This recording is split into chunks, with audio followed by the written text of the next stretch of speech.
Hey, in this video, I thought I'd go back to the basics and have us take a look at what is marketing. What is this term that we throw around a lot? And I think it's very important to understand the fundamental principles of marketing and not just the applications of marketing that we see at a tactical level. So what I mean is it's more important to understand the entire big system structure rather than the things like Google Ads, websites, SEO, all these things that come as a result of those principles. And the reason I think that's so important is because those tactical level stuff, the what to post, what kind of content to create, how to use AI, all these tactical stuff, this is always changing. And when we don't understand the principles, we aren't able to get ahead of the change. We aren't able to see how things are going to change, what is going to last, what assets can be built. And if we can't see that, then we can't build assets. We can't create, or we're always behind of the curve. We're always playing catch up with the people who know the principles and are ahead. And as I alluded to, we also can't build assets. Assets are going to be the things that compound over time, that continually help us out, that make things easier and easier as time goes on, not more difficult. And if we never build assets, then we're always back on the treadmill of having to find the latest tactic, the latest whatever it is, and trying to keep up and survive that way, rather than building something that actually helps us get ahead of the changes that are to come. All right, so what is marketing? And it's not tactics. So when we say marketing, there's a lot of confusion behind it. There's a lot of assumptions that marketing is awareness, it's visibility, it's doing activities that will get more attention on you. It's not that. That's a fraction of marketing. Marketing, as I see it, and my perception of what marketing is, has constantly been evolving. It's still evolving. But as I see it right now, is that it is all the activities that we do in order to generate sales. And there's so many degrees to this that it's the easy perception is to just say, okay, it's all the things that we do to generate sales. Therefore, we can say that marketing is just attention. And then once we get that attention, converting the sale, having the sales script, phone script and whatnot.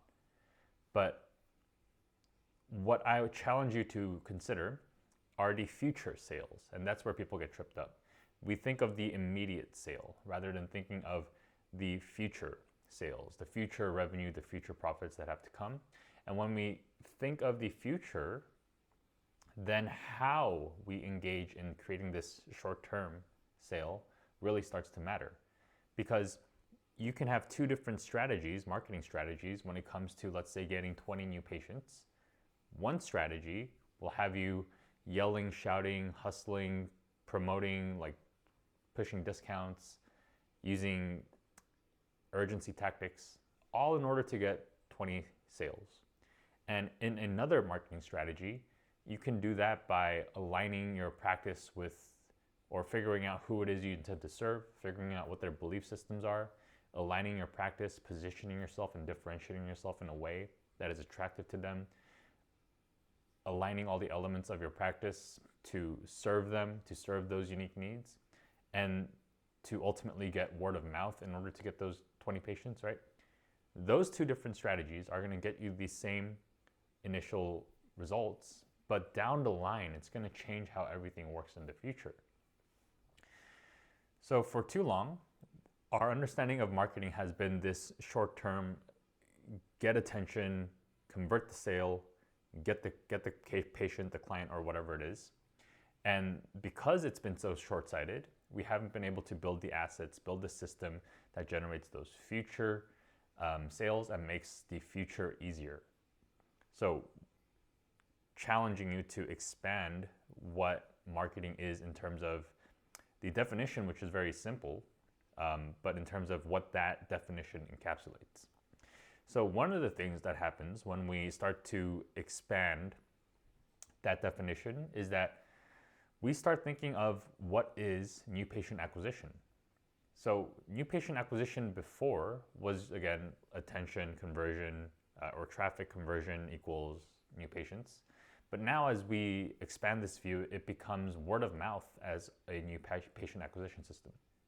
So the initial patients who come in through whatever it is that you do, whether it's advertising or promotions or whatever, how can we create the conditions so that in the future, those people become evangelists? Start spreading the word about you and your practice. And when we do that, that becomes the new patient acquisition. And that asset of people supporting you and people spreading the word about you starts to envelop the new patient acquisition that you were doing before. So all the activities that you were doing of getting attention, awareness, and so on, you no longer have to do. And your needs get fulfilled, more than fulfilled, with the assets that you built. So a lot of concepts on thinking long term rather than short term, at least balancing the ideas, because the short term is also important. I don't care how great your goals are in the next 5 years if you aren't eating on a day-to-day basis. That, and also our definition of marketing, let's expand it to include that feature. Let's think of new patient acquisition, not just in the short term, but also what are the assets we can build? How can we improve the entire system, the marketing system, so that as time goes on, it gets easier and easier, it gets better and better. All right, so going back to what is marketing, how can we get ahead of the curve? It's understanding that those tactics are always going to change. And the fundamental things, the things that never change, are going to be what we build assets around. So things like word of mouth, which comes from the selfish human desire to gain status or gain whatever it is by connecting others with something that those people would find valuable. All right, so that is an aspect of a principle of marketing, a principle of getting the word out and getting people to buy stuff that won't change. And once you understand that, now you can start building towards that asset. Another asset would be permission, getting people's permission. Throughout history, there's always been someone wanting to sell something, someone wanting to buy something. And advertising is a relatively new invention. And it comes with the frame of shouting at people, of telling people what they need to buy, what they need to hear. And the idea of a captive audience, it's relatively new, and I think it's a bubble. People are figuring out that they don't like to be at the receiving end of that. And so now Americans, about 52% of Americans have some sort of ad blocking software going on, and that number is only going up. So how can we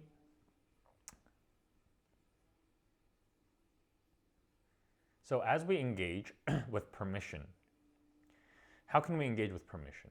How can we get people to raise their hand and ask us to send them messages? They want to hear from us. When we can create that dynamic, when we can create that relationship, we create permission, which is another asset. The number of subscribers that you might have is an asset.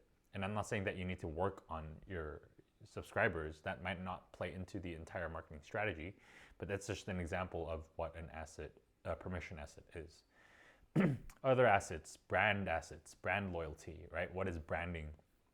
I covered this in a couple other videos, but branding, I think it's overstressed. Like people focus on it too much. It's simply the promise that people have, that you say, that people expect from you. It's the expectation people have the next time they engage with you based on what you previously promised. So if I say, hey, if you come to me, I'll give you $100. Next time you come to me, hey, I'll give you $100. I continue that up, then the brand, the expectation that person has is that the next engagement we have, I'm going to create, or I'm going to give them $100. There's going to be some value in there for them. Whereas if your brand is every time they come to you, they're going to feel disrespected. They're going to feel like you were rude to them. That's your brand, right? And brand loyalty is just how committed people are, how much they find meaning in whatever brand relationship you have going on. So Apple has a brand. When you visit them, you expect more premium products. You expect a higher price point, but you also expect better quality, better customer service. You get the idea. Nike has a brand. When you go to them, you expect a probably higher than average quality of shoe. You expect more people, you expect it to be a more popular product. So these are all brands. And brand as an asset, we focused on too much, because what we really need to focus on instead are the promises. Can we make good promises, and can we keep those promises? And once we do that, we start to develop brand. So a couple of other assets that I'm just going to list out that it would benefit you to develop. Positioning as an asset. So where does the market see you? Where do they believe you are in terms of the other alternatives? So for dental practices, for your office, how are you perceived versus the other people? Now that position in people's mind that you have is an asset.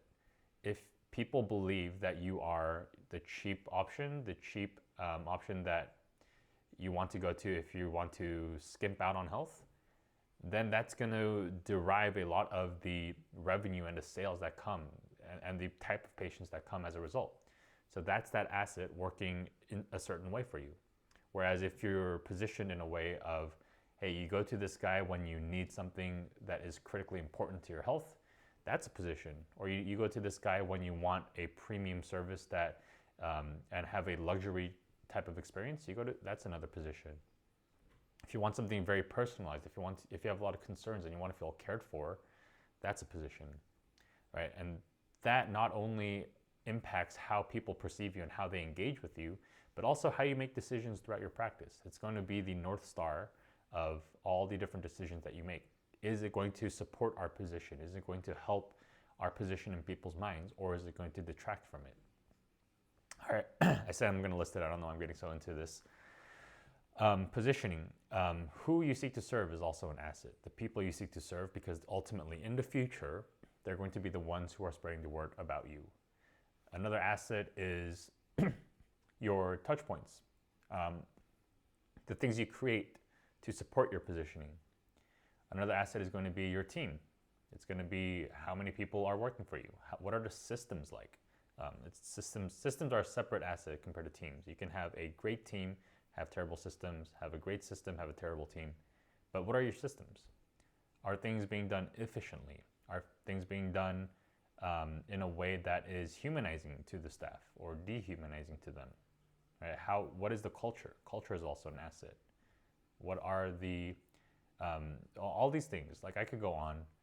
The point is that there are so many things that are innate to this big picture game that focus so much on tactics. And it might sound like, okay, why are we talking about culture in marketing? Why are we talking about like systems for like standard operating procedures and like staff when it comes to marketing? Because you have to understand that all of these elements are going to impact the sale. They're going to impact the future sale.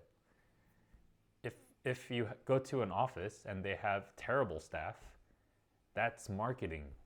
Right? That's a choice that the office came to. That's the outcome of a series of choices and decisions that the owner made that created such conditions that is going to impact future sales. So that's why it's so important to understand when it comes to marketing, when we focus only on Google ads, when we only focus on a website, on social media posts, it really harms our ability to impact future sales. It really, because everything gets covered under the sheets, right? We look away from the opportunities, the areas that we could be working on in order to improve future sales. I see this so often where there aren't sales coming in, so they go to the marketing department and they say, hey, how can we fix this now? Like, it doesn't work like that. And this is so important. Like, obviously sales is so important, and that's why it's so important for owners to understand how to market, that every element impacts future sales, and like how to design those elements, right? So we made a course for that. I think it'd be an appropriate time to bring this in. We made a course, and it just goes over all the elements that you need to work on. It shows you how to figure out what these assets are, what marketing is, how to position yourself. So if you found this video helpful and valuable, if you can see how creating alignment and creating assets to improve future sales can be something that benefits you, check out the course. It's completely free. I'll put it in the description. And what I'll say is that it's important to focus on the short term. Like I said, if you're starving right now, you have to eat. You can't be focusing on a 5-year strategy. But once you do have food and you aren't worried about the next 2 days, then you need to start focusing on the long term. Because if you continuously obsess the immediate short-term gratification stuff, then you're going to be constantly going through a cycle of urgency, of despair, and then feeling a little content. Urgency, despair, feeling content. And you never build the assets that work on those issues. All right? So check out the course. Hope you found this video valuable. See ya.